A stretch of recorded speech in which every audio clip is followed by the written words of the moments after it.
4월 25일 화요일 새벽 기도에 하나님 앞에 드립니다.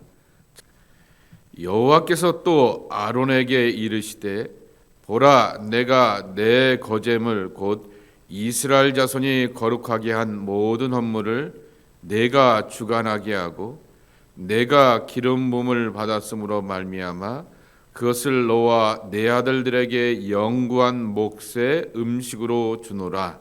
지성소 중에 불사르지 아니한 것은 내 것이라. 그들이 내게 드리는 모든 헌물의 모든 소제와 속죄제와 속건제물은 다 지극히 거룩한즉 너와 내 아들들에게 돌리리니. 지극히 거룩하게 여김으로 먹으라. 이는 내게 성물인즉 남자들이 다 먹을지니라. 내게 돌릴 것은 이것이니 곧 이스라엘 자손이 드리는 거제물과 모든 유제물이라. 내가 그것을 너와 내 자녀에게 영구한 목의 음식으로 주었은즉 내 집에 정결한 자마다 먹을 것이니라. 그들이 여호와께 드리는 첫 소산 곧 제일 좋은 기름과 제일 좋은 포도주와 곡식을 내게 주었은즉 그들이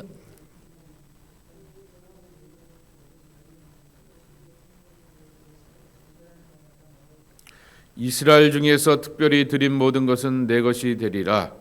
여호와께 드리는 모든 생물에 처음 나는 것은 사람이나 짐승이나 다 내 것이로되 처음 태어난 사람은 반드시 대속할 것이요 처음 태어난 부정한 짐승도 대속할 것이며 그 사람을 대속할 때는 난지 한 달 이후에 내가 정한 대로 성소의 세겔을 따라 은 5세겔을 대속하라. 한 세겔은 20게라이니라. 오직 처음 태어난 소나 처음 태어난 양이나 처음 태어난 염소는 대속하지 말지니 그것들은 거룩한즉 그 피는 제단에 뿌리고 그 기름은 불살라 여호와께 향기로운 화제로 드릴 것이며 그 고기는 내게 돌릴지니 흔든 가슴과 오른쪽 넓적다리 같이 내게 돌릴 것이니라.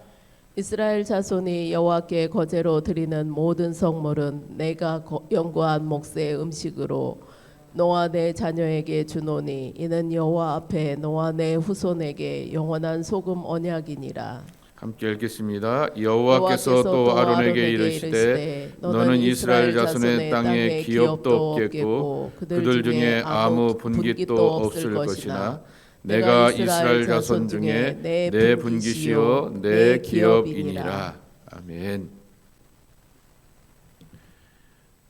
계속해서 모세와 아론의 리더십이 공격을 받게 되었습니다.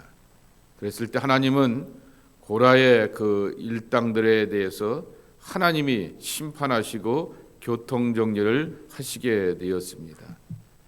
그리고 17장의 말씀, 우리가 잘 아시는 아론의 지팡이 가운데서 싹이 나게 하여 주시면서 모세와 아론, 특별히 아론과 레위 지파의 영적 권위, 리더십을 향하여서 확고하게 세워 주었습니다.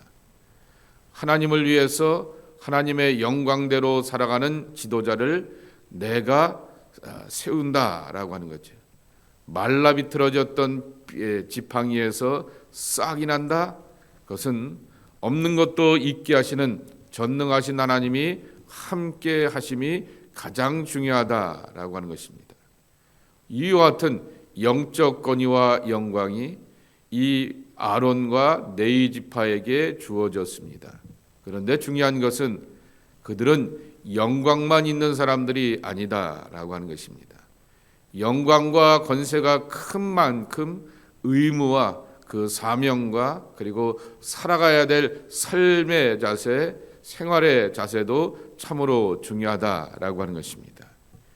18장 7절 어제의 말씀이 되겠죠.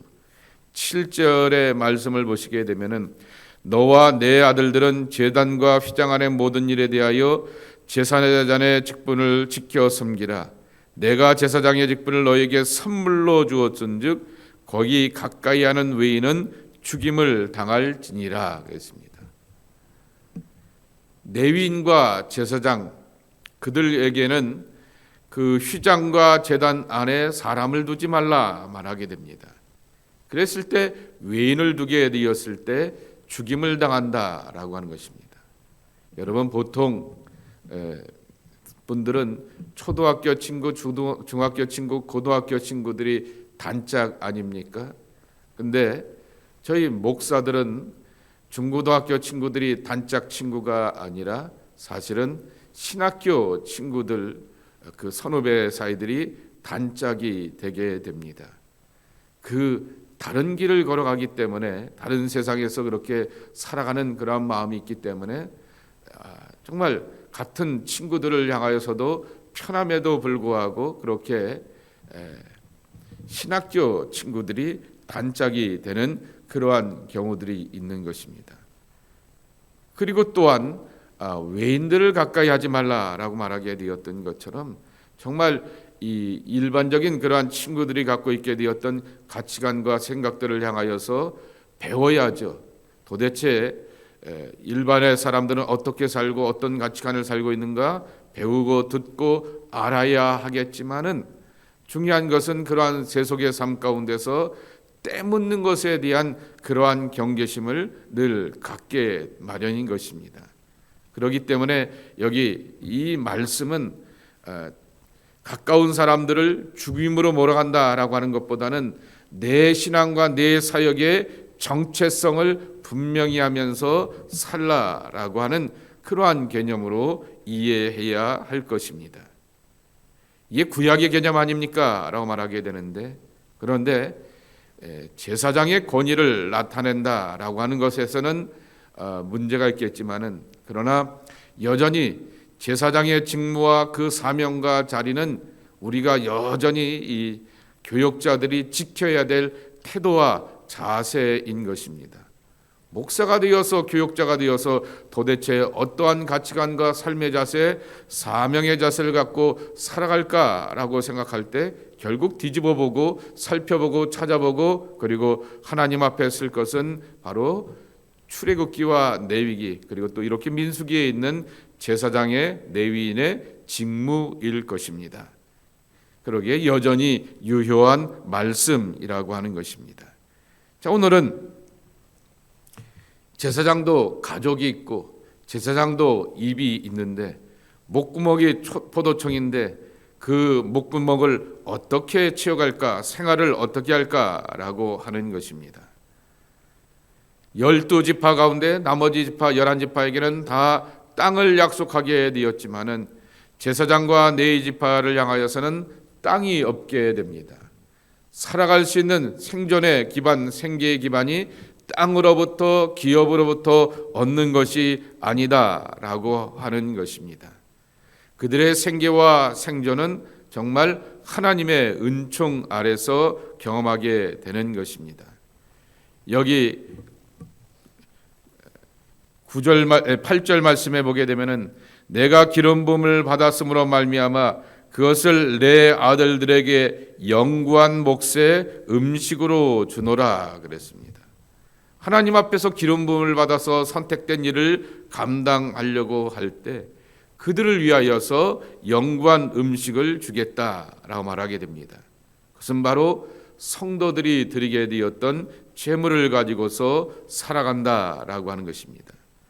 9절 말씀에 보게 되면은 지성물 중에 불사르지 아니한 것은 드리게 되었던 재물들 가운데서 불사르지 않은 것, 번제로 바치지 않게 되었고 일반적으로 드리게 되었던 재물은 바로 너와 내 아들들에게 돌리리니 라고 말하게 됩니다. 딸은 어디 가고 왜 아들만 나옵니까? 말하게 되었을 때 이 제사장과 이 레위인의 몫이 세습제 아니었겠습니까? 그러니까 그 자식들이 계속해서 아들들이 이어가게 되었을 때 그렇게 바쳐지게 되는 것이고 그리고 그 가족 일가가 함께 먹게 되는 것입니다.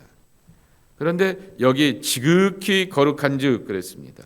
10절에도 보게 되면은 지극히 거룩한즉이라고 하는 것입니다. 가끔가다 이 베더스트 거리에 가게 되면은 그 단어가 써 있는 것을 보게 되는데요. 코데시라고 하는 말입니다. 코데시 하디솜이라고 하는 그러한 단어인데요. 거룩한 중에 거룩하다라고 하는 것입니다. 이 코데시라고 하는 말이 거룩하다라고 하는 것인데 최상급의 거룩이라고 하는 것입니다. 그러니까 성도들의 헌신과 제물과 그리고 드려지게 되었던 모든 그러한 믿음의 고백들의 제물은 다양하고 각양각색의 제물이 있게 되지만은 그것을 대하게 되었을 때는 지극히 거룩하다라고 하는 것입니다. 최상의 거룩한 것으로 받으라라고 하는 것입니다. 예물을 드리는 여러분들은 어떤 마음으로 드릴지는 몰라도 그 드려지게 되었던 하나님 앞에 바쳐지게 되었던 예물은 지극히 거룩한 예물이니 그 예물을 갖고 생계와 생존을 이어가게 되는 제사장과 레위인은 정말 함부로 허투루 쓸 수 없다라고 하는 것입니다. 뭐 가난한 교회야 그럴 수밖에 없겠지만은 뭐 큰 교회가 되어서 엄청난 그러한 대우와 예우를 받는다 할지라도 정말 그것은 성도들의 지극한 거룩한 정성의 헌물이고 하나님 앞에 바쳐지게 되었던 지극히 거룩한 것이니 쉽게 그리고 가볍게 함부로 쓸 수 없다라고 하는 것입니다. 그러한 마음 가운데서 성물을 먹고 받고 살라라고 하는 그러한 개념이라고 하는 것이죠. 두 번째로 여기서 또 하나 생각해 봐야 될 것은 처음 읽은 열매라고 하는 것이죠. 12절 말씀에 보게 되면은 그들이 여호와께 드리는 첫 소산 곧 제일 좋은 기름과 제일 좋은 포도주와 곡식을 내게 주었은즉 13절 말씀에도 있듯이 그 땅에 처음 익은 모든 열매는 내 것이니라고 말하게 됩니다. 여기 처음 열매 혹은 첫 소산이라고 말하게 되는 것인데요. 이것은 첫 것은 내 것이다 라고 말하게 되는 것인데 점점 더 이것이 발전하게 되어서 의역화되게 됩니다. 가장 좋은 것은 내 것이다 라고 하는 것으로 개념이 바뀌어지게 되어서 가장 좋은 것으로 하나님 앞에 드리게 되었던 것이죠. 처음 농사지어보게 되었는데 첫 것이 비틀어지고 메말라져서 정말 모양새가 고약하게 되었을 때 가장 좋은 것으로 대신 하나님 앞에 드리게 되는 것이죠. 그러면서 모든 만물과 그리고 생명이 다 하나님께로부터 오게 되었는데 이 일부를 띄어서 드리게 되는 것은 정말 삶의 주인이 하나님이십니다라고 하는 그러한 고백을 가지고서 가장 좋은 것을 가지고 하나님 앞에 바치는 것이다라고 말하게 되는 것입니다. 첫 것은 내 것이다라고 하는 것이 레위인과 제사장들에게 주셔진 말씀이 아니라 보통의 성도들에게 주어진 말씀입니다. 첫 것이 내 것이다 라고 이렇게 말하게 되었던 것인데 그 바쳐진 것을 가지고서 이 땅과 짐승의 여기 15절에는 모든 생물의 처음 나온 것 다 내 것이로다 라고 말하게 됩니다. 이것을 바쳐지게 되면서 성도들은 하나님께 바치게 되지만 그것을 먹으면서 생활과 생명을 이렇게 유지해 나게 된다라고 하는 것입니다. 첫 것은 내 것이다 라고 하는 것이 하나님의 것인데 음식이나 돈이나 재물을 내 것인 양 살 수 없게 되는 것처럼 많지않은 재물이라 할지라도 내 것인 양 이렇게 살지 못하게 하는 이 제사장과 레위인을 위한 철저한 그러한 자세가 필요한 것을 가르쳐주고 있는 것이죠. 훗날에 보게 되면은 왜 제사장들과 그리고 또한 레위인들이 그렇게 예수님 시대 때 비난을 받고 타락하게 되었는가? 그 안에서 이렇게 해결을 받지 못하게 되었던 사람들도 많이 있고 이 제비 뽑히게 되고 순번제 가운데서 들어가지 못하게 되어서 그 가운데서 어려움을 겪게 되니까 한 번 들어가게 되고 자기 순서가 되게 되었을 때 그렇게 타락한 모습을 보이게 되고 재물에 욕심을 내게 되는 그러한 제사장들과 레위인들의 모습들도 지켜보게 되는 것입니다. 대부분의 모든 목회자들이 헌금 생활은 뭐라 그래요? 성경의 원리대로 사는 삶이다라고 말하기보다는 체험입니다라고 하는 말로 더 세고 분명하고 강하게 강조하게 됩니다. 헌금 생활은 체험 생활입니다라고 말하게 되는 것처럼 자기의 몸으로 삶으로 체험되게 되는 것이 바로 헌금 생활이게 되는 것처럼 목회자들이 체험하고 살아가야 될 것 가운데 하나가 바로 이와 같은 생존과 생계의 문제라고 하는 것입니다. 저 교인은 목사를 잘 섬겨. 그렇기 때문에 그 교인에게 바짝 가는 것. 저 교인은 돈이 많아. 그렇기 때문에 저 양반의 눈에 들게 되면은 내 문제가 해결될 수 있어. 라고 하면서 이렇게 살살 달라붙는 것. 하나님이 기뻐하시겠습니까? 하나님이 기뻐하시는 것은 교인들 눈치 보지 않고 하나님 눈치 보는 것이죠. 하나님이 기뻐하시는 것들, 하나님이 원하시는 것들에 대하여서 철저하고 거룩하게 살아가는 것이라고 하는 것입니다. 유명한 영화 대사 있지 않습니까? 내가 돈이 없지 가오가 없느냐라고 말하게 되는데, 목사도 똑같습니다. 목사가 돈이 없지 하나님 앞에서 영적 가오가 없어야겠습니까? 얼마나 더 철저하게 섬기가느냐, 얼마나 더 진실하게 섬기가느냐, 얼마나 더 하나님의 교회를 향하여서 굳건하게 세워가느냐, 그리고 정말 가슴과 삶을 가지고서 교회를 사랑하며 교우들을 향하여서 지켜보고 묵묵히 또한 함께 하느냐, 그것을 바로 하나님이 가장 기뻐하신다라고 하는 것입니다. 하나님이 기뻐하시게 되었을 때 채워주게 되고 공급해 주시고 이 모양 저 모양으로 역사하게 되는 것이 하나님의 손길이라고 하는 것입니다. 지금까지의 저의 목회 속에서도 그렇게 하나님께서 채워주신 것들을 늘 기억하게 되는 것을 보게 됩니다. 내가 하나님을 기뻐하랴 사람을 두려워하랴 라고 말하게 되었던 사도 바울의 고백과 같이 내가 사람을 두려워하게 되면 나는 그리스도의 사람이 아니다 라고 하는 그 고백이 우리에게 필요하다라고 하는 것입니다. 마지막으로 여기 보게 되면은 여기 8절의 말씀이 다시금 이 19절에 보게 되면은 반복되어서 말씀하여 주고 있는 것입니다. 여호와께 거제를 드린 모든 성물은 내가 영관 목에 음식으로 너와 내 자손에게 주리니 이거는 여호와 앞에서 너와 내 후손들에게 영원한 소금 언약이니라 그랬습니다. 소금 언약이라고 하는 것이죠. 이스라엘 백성과 맺게 되었던 것이 소금 언약 아니겠습니까? 그 말의 뜻은 영원한 약속이다라고 하는 것이죠. 그리고 그 영원한 약속이다라고 하는 것의 또 한 가지의 의미는 뭐냐고 하면은 부패하지 않는다라고 하는 거죠. 소금은 스스로를 부패하지 않게 하고 다른 그러한 지역과 공동체를 향하여서 다른 것들을 향하여서 부패하지 않게 하는 것이 바로 소금 언약의 참 모습이라고 하는 것입니다. 그러니 정말 이 생계 가운데서 어렵습니다.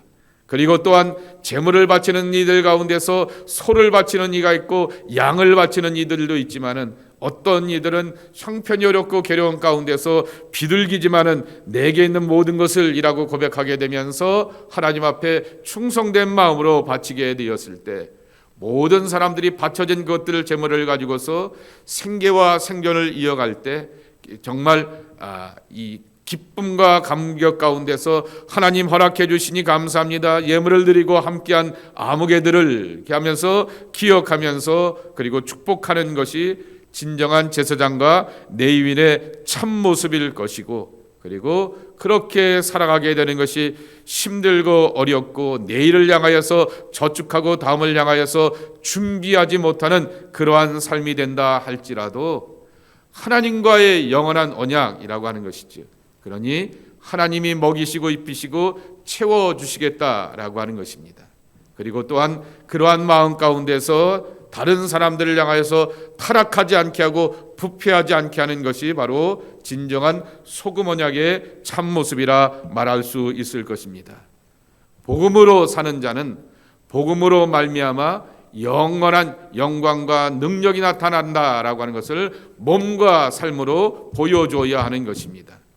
정말 제사장이 은혜로 사는 사람들인데 은혜로 사는 사람은 하나님의 은혜가 내 삶과 내 미래와 그리고 소중한 가족들의 앞길을 책임지고 인도해 주신다라고 하는 것을 함께 나누는 그러한 삶이 되어야 한다라고 하는 것입니다.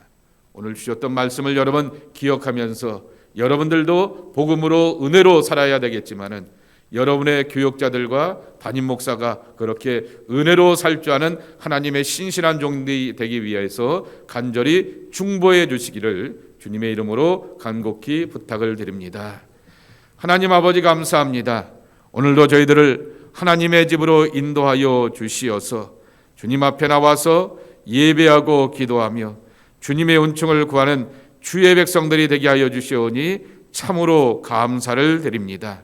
주님, 이 시간 주 앞에 나와 기도하는 저희들의 신앙과 삶의 자리 늘 기억하여 주시옵시고 하나님의 은혜를 구하면서 정말 은혜가 나를 지키고 삶을 지탱케 하며 내 미래와 가족과 자녀들의 안전을 보장한다라고 하는 이 믿음의 고백, 소금 언약의 고백이 하나님 우리 앞에서의 언약이 되고 고백적인 삶이 되게 하여 주시옵소서. 오늘도 주님을 붙들고 의지하며 살아가는 주의 사람들이 있습니다. 그들의 미래와 앞날을 보장하여 주시고 주관하여 주시옵시고 우리는 삶의 연약 가운데서 기도하고 간구하고 아뢰지만은 해결해 주시고 역사해 주시는 하나님의 영광과 은총이 그들의 앞날 가운데 선한 모습으로 나타나게 하여 주시옵소서. 주 아버지 하나님 또한 기도하고 간구하는 것이 있습니다. 사랑하는 이 땅의 모든 목회자들과 교역자들이 하나님의 은총 아래서 살아가는 모습이 되어야 하겠습니다. 믿음으로 살아가는 모습이 되어야 하겠습니다. 그리고 은혜 안에서 삶의 문제를 풀어가는 신앙적인 체험이 많은 그러한 교역자들이 되어야 하겠습니다. 하나님 그런 은혜를 허락하여 주시어서 은혜 받은 사람이 은혜를 나눌 수 있는 것처럼 먼저 강단에서부터 은혜의 체험과 감격이 흘러넘치고 스며들고 하나님의 생명 가운데서 증거되는 귀한 모습이 나타날 수 있도록 지키시고 축복하여 주시옵소서. 감사할 때 예수님의 이름으로 간절히 축복하며 기도하옵나이다. 아멘.